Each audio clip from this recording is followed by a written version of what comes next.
What weight, Conor, are you going to do? I'm going to do 170, as you know. I'm a big boy, a lot bigger than before. Okay, well, we're going to offer you this opponent. Yes, no problem, I accept. Day after day after day. No problem, we'll send the contract. Excellent, it's a great matchup, that's a great matchup, that's a great matchup. That's all you'll ever hear about out of me. And no contract came. And that's kind of where I'm at. Still here in this limbo. I know my manager is out there in Las Vegas on Monday, face-to-face meeting. I hope a respectable offer comes through. I'm notoriously good to deal with. I'm an honest man. I admire fairness. I'm sure we can get it done. And there you go. I assume the vibes I'm getting, and I don't mind it at all, is the BMF contest, which was on this week, a rematch between Holloway and Oliveira. Maybe it's me and that for the next one. So we will see. You know, it's all taken shit. Was, as the fight progressed into the later rounds, could Max Holloway find a way to get a finish? Because he clearly needed one. The answer to that, of course, was no. Charles Oliveira, Dude Bronx, is the BMF champion of the world, and he made it look easy.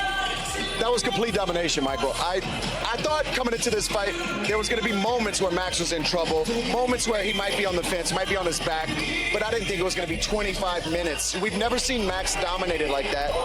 Charles looked possessed out there. He walked Max down, got his back to the fence, and with these awkward takedowns, it wasn't fundamental traditional wrestling. He just powered him to the ground with hip tosses, body locks, and Max had no answer for the takedowns. Yeah, and it's one of the things that we talked about leading up to this fight, and Charles just executed all the X's and O's that we said that he would need to do in order to become the BMF champion tonight. He did all those things. He marched forward. He landed the more significant, powerful strikes throughout the fight. He was aggressive like we knew he would need to do, and that strength was on display.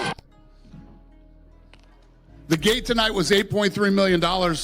Attendance 19,480. It was sold out. 4 performance of the night bonuses: Bellato, Montez, Rodriguez, and Dober. Dana, dominant work from Charles Oliveira, but maybe not exactly the fight the crowd was anticipating or looking for. What were your thoughts on the way the main event played out? I don't know if anybody was expecting that. I mean, the way he body locked him and took him down so easily and absolutely dominated him on the ground. I thought there'd be a lot more stand up, and I thought that Max would do a better job at defending the takedown. And if he got on the ground, he'd at least pop up a couple, 3 times during the round, but total domination. Yeah. At the end of the day, the goal of the sport is to win fights, right? But when it's a BMF title fight, do you feel like there's a unwritten rule that you got to fight a little bit differently, that you got to make it a stand-up war and not have a grappling-based approach? Well, I think you'll have those type of guys, but the goal at the end of the day in every fight is to win. So he did exactly what he needed to do to win. And I think probably, you'll have to ask Max, but in training camp, they're probably expecting, if you've seen Charles fight, he's not afraid to go toe-to-toe, stand up, and, they obviously really believed that if they took him down to the ground, tonight would happen. Bro, I got 10 text messages going. That tells you how great Ilia Topuria is. Because he went through him like a knife through butter. I mean, we're talking about a generational talent in that guy. I mean, I love the fact that Oliveira called for a fight at the White House. Please find the man a dance partner. Yeah. But who? I don't know who. But who? Well, who other than Topuria, right? Topuria is busy with Gaethje. Yeah. Who? Well, right. Arman Tsarukyan is not going to fight him in a rematch. Arman would not fight him for the second time. Why? Well, he would if they gave it to him. Well, when you seem to be about to get a title fight, why fight this dude? Yeah. Well, because the first BMF title fight. But I mean, could you really set that up?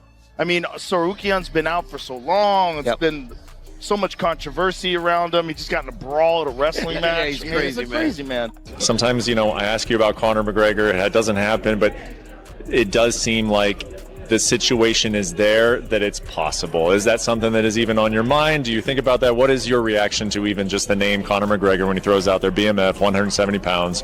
Is that even on your radar on a night like this? For real, I won the title. I won that lightweight belt, and that's what I want. Listen, I did what I needed to do. I got it. That's what I want to do, and I tell people this. Let Diego figure this out, okay? But if it's maybe for something or maybe for the money, we'll do it. I think he wants it more than I do right now, doesn't he?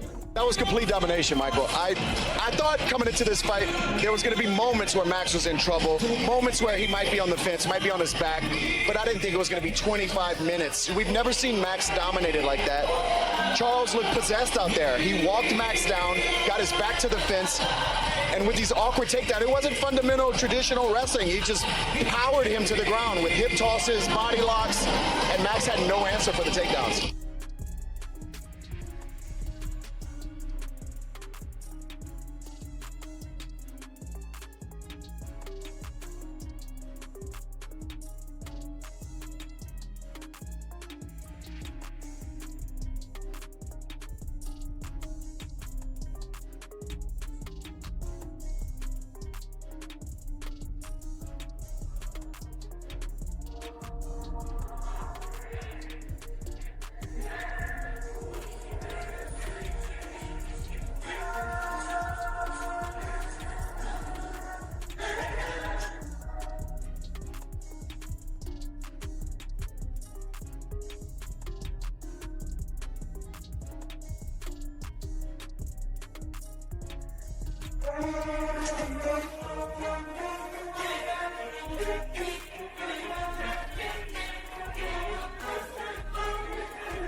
Oliveira dominates Max Holloway by decision. Not the most fun fight to watch. For the first, here's what I'll say about this. A lot of people are saying, why aren't you crashing out the way you were against Chimaev and Makhachev? Because JDM's one of my favorite fighters. Duplessis is one of my favorite fighters. So seeing it happen to them hurt more. I also think Oliveira's wasn't as bad as theirs. At all. Because for the first 2 rounds, he was fucking destroying Holloway on the ground.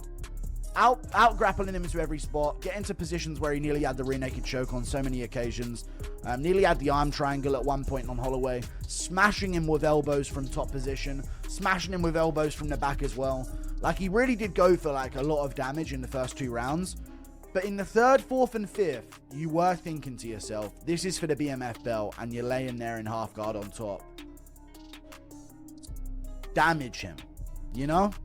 So I'll see both. I'll see both of this. Even though I was correct, Holloway can't. The entire MMA world just got schooled. Hard. Because when Max Holloway stepped into that octagon with Charles Oliveira, every single expert prediction, every confident breakdown, every bold call from former champions and top analysts went straight out the window. We're talking about a complete meltdown of expert analysis here. These weren't random fans making wild guesses on Twitter. These were legitimate former UFC champions, seasoned coaches, and respected analysts who have been breaking down fights for years. And yet somehow, when the cage door slammed shut and these 2 lightweight killers went to war, reality delivered something that left the entire fight community scrambling to explain what they just witnessed.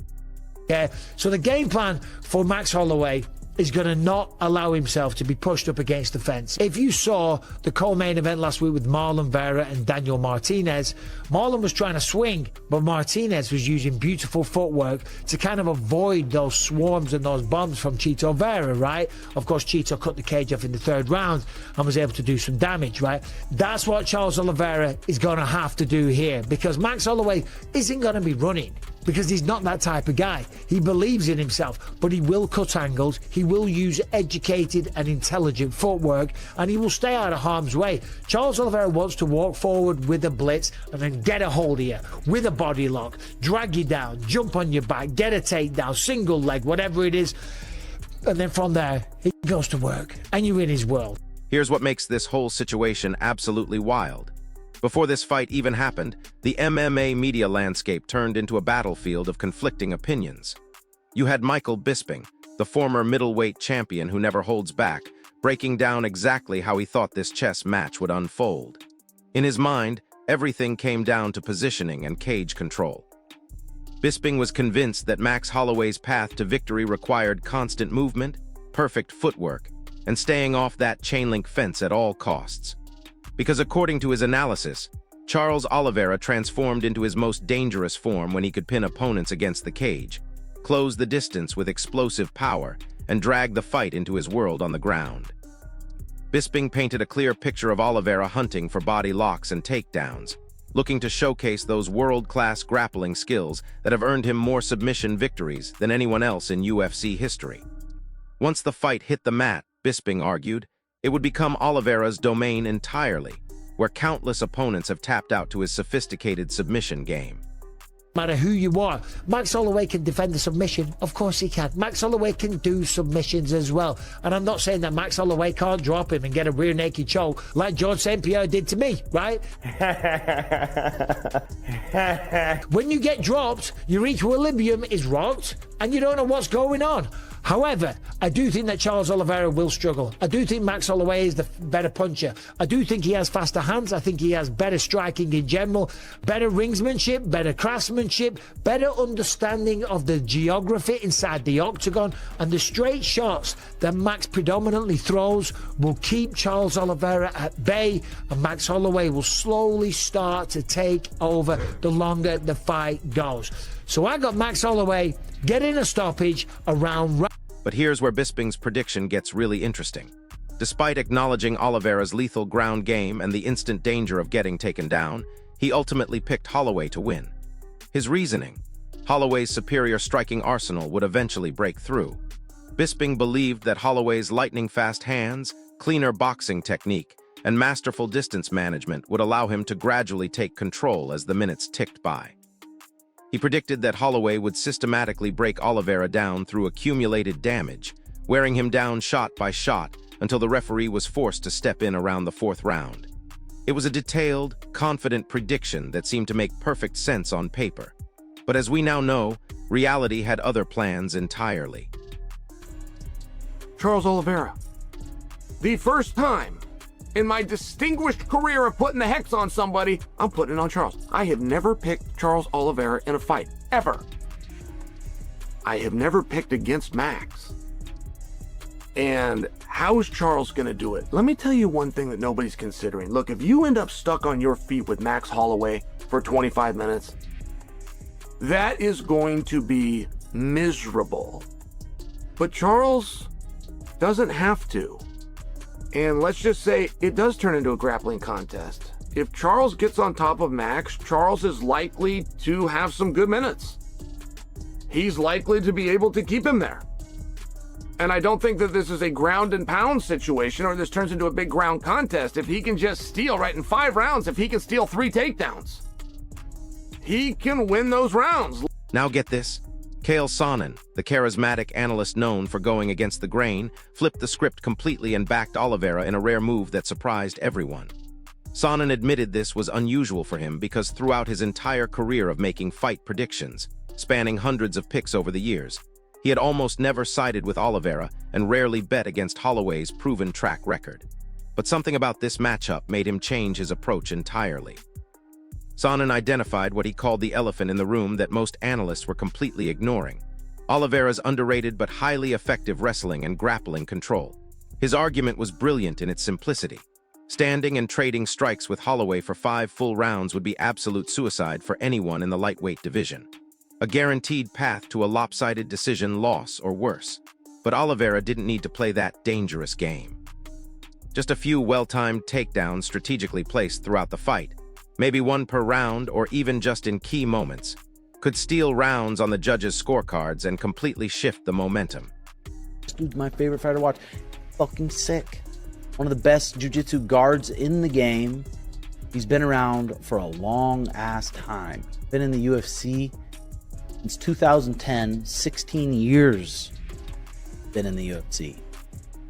Taking on Max Bless, another one who's been in the UFC. This is a good BMF fight. Max Bless got in the UFC when he was 4-0. He had four professional wins. He was back in the UFC. He made his debut against Dustin Poirier at UFC 143 when Nick Diaz fought Carlos Condit, for the real OGs that know it out there. When he made his debut. We got 2 vets going at it, 5 rounds. I think Max Blessed get it done. Max Blessed is so good at winning these 5-round fights. He's so good at staying busy from the outside. He's so good at pacing himself for 5 rounds. His fight IQ is so good when he hurts people. He doesn't throw all his chips. While Sonnen was backing the Brazilian, Tim Welch took a different approach entirely. Welch praised Oliveira extensively as one of the most exciting fighters on the entire UFC roster, highlighting his dangerous and creative jiu-jitsu guard that can snatch submissions from impossible positions, and his battle-tested UFC career filled with wars against elite lightweights.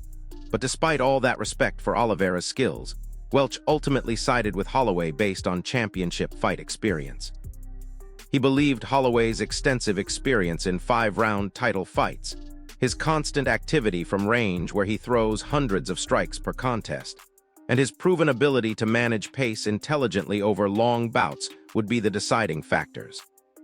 Welch emphasized Holloway's mental toughness that had been tested in the biggest moments and his ring generalship, that ability to control the pace and flow of a fight, as key advantages that could carry him through even the toughest moments when Oliveira threatened submissions or landed heavy shots.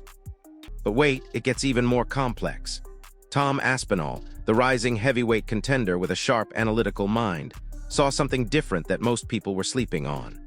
While he acknowledged that Holloway was clearly the sharper, more technical striker with better pure boxing fundamentals, he noted that Oliveira's striking had actually improved dramatically from his early UFC days. More importantly, Aspinall believed Oliveira's mentality and mental game had grown significantly stronger, especially after capturing the lightweight title and defending it multiple times. This mental evolution made him dangerous in ways that traditional striking analysis couldn't capture. Aspinall predicted that Oliveira would actively avoid Holloway's striking game entirely, instead looking to take the fight to the ground in key grappling exchanges where his skills could truly shine and make the difference. Oliveira's going to take a little bit of a... Here's where Aspinall's prediction gets really specific and detailed. He expected the fight to gradually tilt more and more in Oliveira's favor as the rounds progressed into championship territory. His timeline was precise. Holloway would find early success on the feet in rounds 1 and 2, landing clean shots and building an early lead on the scorecards. But Aspinall believed Oliveira would weather that early storm like he'd done so many times before, showing the durability and heart that had defined his entire career. Then, as the fight moved into the 3rd round, Oliveira would steadily press forward with relentless pressure and eventually impose his grappling game when the opportunity presented itself.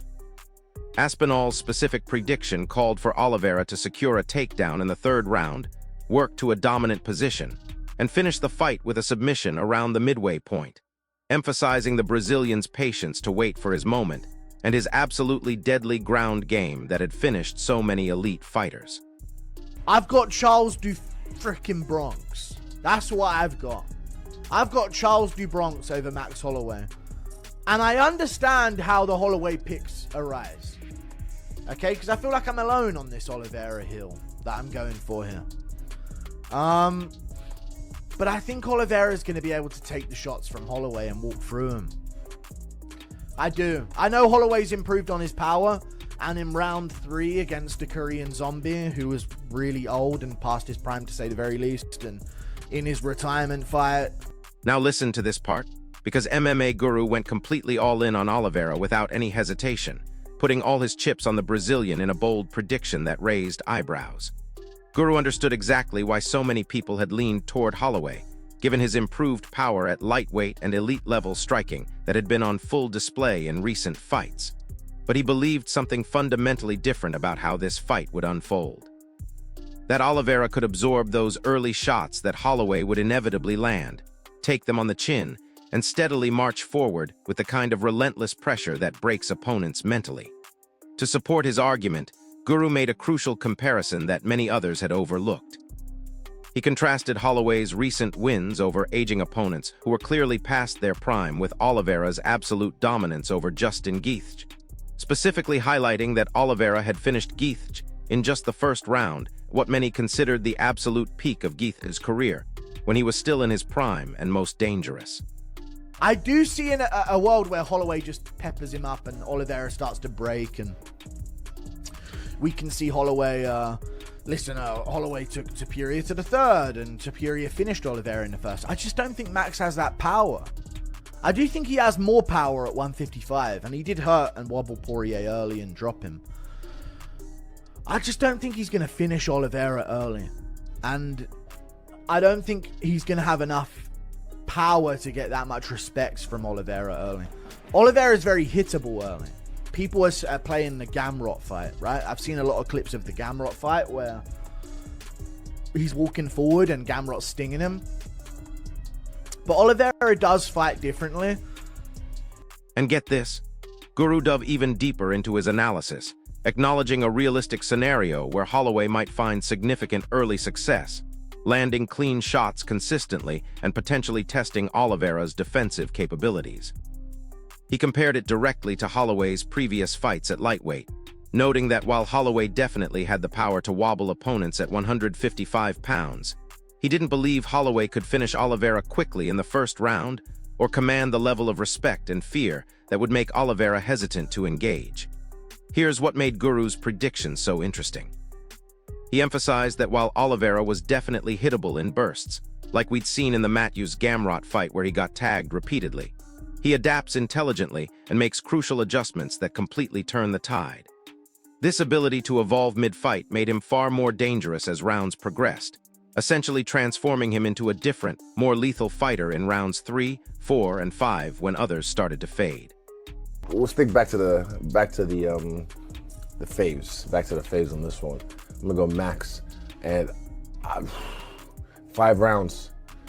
I don't think Dupron's gonna fold or get tired. Look at the significant strikes level per minute. 7.2. Jesus Christ, one of the highest I've seen. You don't stop. But he's got the most strikes in the UFC history. Yeah, you don't stop. So I think it's gonna be Max. How he wins, yeah. I don't want to say it. I don't want to see it. But I just sometimes, like when I watch this, I don't know how to explain it, how I see it in my head to people. So this is why I have to break it down with layman's terms. And I don't want to sound repetitive because a lot of this is repetitive stuff. Like with fighting, we're using the same systems when it comes to jiu-jitsu, wrestling, kickboxing, boxing to fights. There's only so much that can be done. Well, it's infinite, but there's certain patterns that repeat themselves. They're recurring patterns in this game constantly. So when I see a fight like this, I can just look at it and just like, and I just look at silhouettes of them or their fighting styles and I kind of just piece it together in my mind. But hold up, because Israel Adesanya, the former middleweight champion with one of the sharpest striking minds in the sport, analyzed this fight with his usual technical precision and ultimately leaned toward Holloway. Adesanya highlighted several key factors that he believed would be decisive, including Holloway's relentless pace that never slows down, his record-setting volume of strikes that literally breaks UFC records, and his superhuman ability to maintain that insanely high output over 5 full rounds without fading. From his perspective as an elite striker himself, Adesanya explained that while patterns definitely repeat in striking exchanges, wrestling sequences, and jiu-jitsu scrambles, Holloway's unique style and remarkable consistency across championship fights made him extremely difficult to handle for any opponent in the division. When Adesanya visualized the fight playing out in the octagon, it came down to Holloway's precision with every shot thrown and his constant pressure that doesn't give opponents any breathing room, eventually breaking Oliveira down mentally and physically through accumulated damage. Careful, because once he clinches, his hips are close, and Charles Oliveira can lock a body lock and step deep and dump on his thing. He's boxing, and then Charles comes in to try to shut it down. Max either keeps the range and keeps boxing, or he closes in, forces Charles Oliveira to make a bad decision, lands a knee, hurts him, he goes to his back, and then he has to side there. So with all that, I got the turkey, I got the yams, I got the corn on the cob, I got the collard greens, all put in front of you guys. Now when we look at that, who do I have winning in the main event against Charles Oliveira versus Max Holloway? I'm gonna have to go with Max Holloway. I think Max is in his new weight class at 155. I think he's strong here. I think he's healthy. He's only been knocked out one time in his career, and that was by Ilia Topuria, which Ilia Topuria put both these guys to sleep. And Charles doesn't fight like Ilia. You know, Ilia's able to get their position and bop bop and hit, where Charles likes to walk up high. I'm edging my... Then Demetrius Johnson, the legendary flyweight GOAT who has seen everything in his illustrious career, weighed in with a nuanced breakdown that considered multiple angles before ultimately siding with said judo. Johnson noted strategically that while Holloway could engage in the clinch when necessary and had decent grappling himself, he absolutely had to stay smart and aware, actively avoiding body locks and takedown attempts from Oliveira because that's where the real danger lived. Johnson emphasized Cejudo's proven ability to control range masterfully, land precise strikes that accumulate damage over time, and capitalize on any missteps or mistakes that opponents make under pressure. Considering multiple factors, including Holloway's strength at the 155-pound weight class, where he looked physically bigger and more imposing, his health coming into the fight with no major injuries, and his incredible track record of durability having only been stopped once in his entire career by Dustin Poirier, Johnson concluded that Holloway's style and extensive experience at the highest level gave him the decisive edge. But, I mean, Max Holloway has gotten better. He went out to become champion. Charles Oliveira has too. He was able to avenge that loss to Poirier as well. I mean, this is stylistically, it's a matchup of guys that have gotten better. In particular, I think if there's one person that I feel like has gotten better more than the other, I say Charles Oliveira. But that still doesn't mean that Max cannot beat him. I still give the edge to Max Holloway in this fight because, you know, because he's so basic. He's a 1-2 guy. And I think that's one of the problems that I had with Oliveira in the past is just he doesn't have the ability to adjust. And hearing some of his interviews saying, hey, if he points down, like, let's go, like, I live for that. But you don't want to do things like tactically. I just don't know if Charles Oliveira is as tactical as a guy. Here's the kicker, though. Henry Cejudo, the former two-division champion with an analytical mind sharpened by years of elite competition, observed that both fighters had grown tremendously since their earlier careers, with Oliveira in particular showing significant improvement in his striking game, including avenging his loss to Dustin Poirier in impressive fashion when they ran it back. Still, despite acknowledging that growth and evolution, Cejudo gave the edge to Holloway, praising his simplicity and effectiveness as a fundamentally sound striker who doesn't overcomplicate things in the heat of battle. He noted that while Poirier had definitely progressed and become a much more complete mixed martial artist, Holloway's tactical awareness in the cage and his ability to make crucial adjustments on the fly mid-fight gave him a subtle but potentially decisive advantage in their stylistic matchup. Holloway also pointed out that Oliveira's extensive experience in high-pressure fights on the biggest stages, including multiple title fights and main events, would likely help him control the pace and make key moments count when it mattered most. Now here's where things get absolutely fascinating. Dan Hardy, the veteran analyst and former welterweight contender, broke down the fight with laser focus on timing and pacing, looking at exactly how the battle would flow over 25 minutes. Hardy suggested that Holloway's needed to weather Cejudo's early aggression in the first several minutes, noting astutely that Oliveira often makes risky moves early in fights, coming out aggressive and hunting for the finish, which could be genuinely dangerous in grappling exchanges if Holloway wasn't careful and composed. But Hardy explained that once Holloway settled into his rhythm around the 7 to 8 minute mark, his timing and pace would improve dramatically, making a finish in the later rounds much more likely as Oliveira's early aggression faded and his gas tank started showing cracks.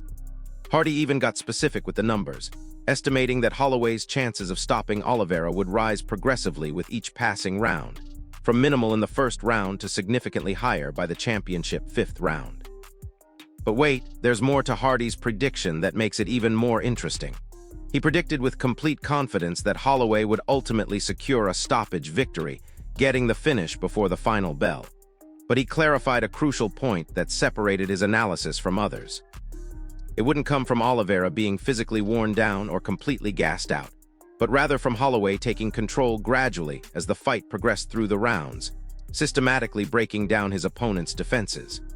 Hardy suggested that even if Oliveira managed to edge the first round narrowly on the scorecards with early aggression and takedown attempts, the momentum would shift quickly and dramatically. Holloway would steadily impose his will round by round, leaving Oliveira unable to turn the fight back in his favor, no matter what adjustments he tried to make, or what desperation moves he attempted in the later rounds. So there you have it, a complete breakdown of how the entire MMA expert community approached this fight from former champions to respected analysts, each bringing their own perspective and experience to the table. Some backed Holloway's striking superiority and championship experience. Others believed in Oliveira's grappling advantage and finishing ability. But here's what's absolutely wild about all of this. When the actual fight went down and the dust settled, we got to see which predictions held up and which ones crashed and burned in spectacular fashion. The reality is that expert analysis can only take you so far, and sometimes the octagon delivers results that nobody sees coming. What do you think about these expert breakdowns? Did any of them nail the actual outcome, or were they all completely off the mark? Drop your thoughts in the comments below. Smash that like button if this breakdown helped you understand the expert predictions. Subscribe to the channel for more MMA analysis and breakdowns, and hit that notification bell because we're diving deep into more fight predictions and results. I'll see you in the next one.